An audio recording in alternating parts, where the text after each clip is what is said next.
We now go to the distinguished gentleman from Tennessee, Dr. DesJarlais. Thank you, Mr. Chairman. Thank you, gentlemen, for joining us today. I want to take this just a little in a little different direction than we've gotten to so far. As a practicing physician for 20 years before coming to Congress, I think that we're kind of overlooking to some extent the source of the problem here. And to my knowledge, HGH is not something you can go down to GNC and get. HGH is going to have to be prescribed by a physician.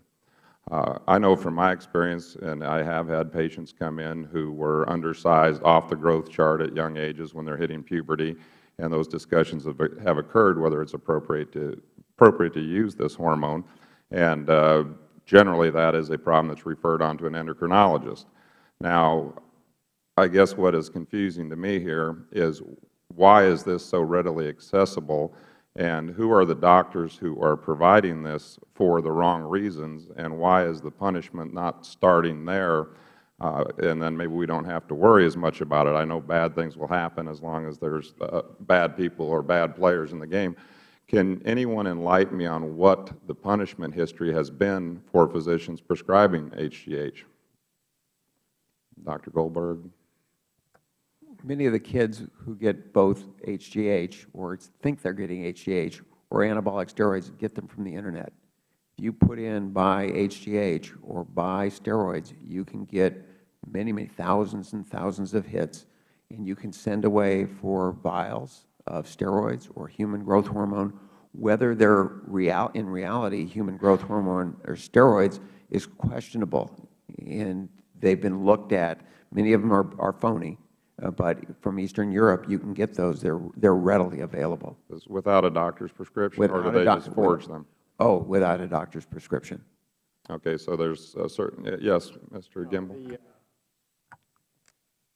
The other issue here is the fact that many athletes, pro, college, certainly high school, are going to health food stores, GNC stores, buying tons of muscle supplements, which are not regulated. The FDA does not regulate that industry.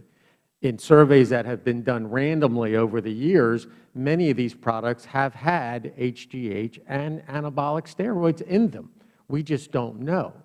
You know, the fact is these products are working, and they're working so well. My assessment and many other professionals is something is not right, and it needs to be regulated. So we've got a whole industry from energy drinks up to what you buy in these stores or on the Internet. It's not regulated. So it's a real kind of a Russian roulette crapshoot when it comes to what these kids are buying, which are probably getting more from the Internet and these stores than they are from their doctors. Dr. Goldberg. Well, you can't get HGH from a pill. You can get anabolic steroids, and the IOC did a study of U.S. supplements in 2003. It was published that 18.6% of supplements, of 240 supplements analyzed, had true anabolic steroids in them. Of course, that wasn't on the label, but because they're not regulated, they can put those in to make them work. Okay. And I know creatine has become a big problem as an over-the-counter supplement. I know I have a son, Mr. Butkus, who played linebacker and in his senior year this year was 140 pounds. As you said, he's not going to the next level.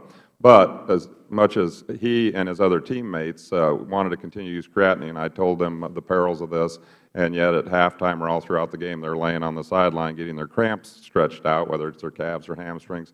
In college football, we see players routinely going into the locker room at halftime getting IV fluids. That's probably not something that was as common in your day, and this is because this dehydrates and causes these muscles to cramp. So it shows, even as a physician and a father, I could not influence my own son from going off to GNC and taking this. And so that is a big challenge. How do we do a better job? I know that you've been working on it. Well, I guess we just got to keep on pounding the pavement and educate them. The parents, I mean, I come across a Pop Warner coach. He comes up to me and he says, you know what, I finally had to have a meeting with my parents of my 9-year-olds. I said, really? I said, about what?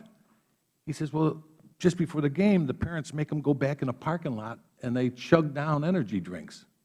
At 9 years old, I'm saying, I'm trying to reach high school kids. You mean to tell me I got to go to grammar school now? Sure.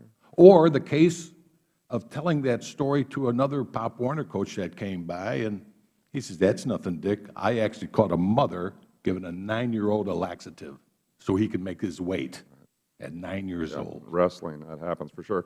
Just as a point of personal privilege, I have to tell you that I've gotten over my grudge against you. Growing up in South Dakota, I was an avid Viking fan, and I was not upset when you retired in '73, but that's been 40 years ago, and I've gotten over it. That's probably why you've been so successful. Thank you.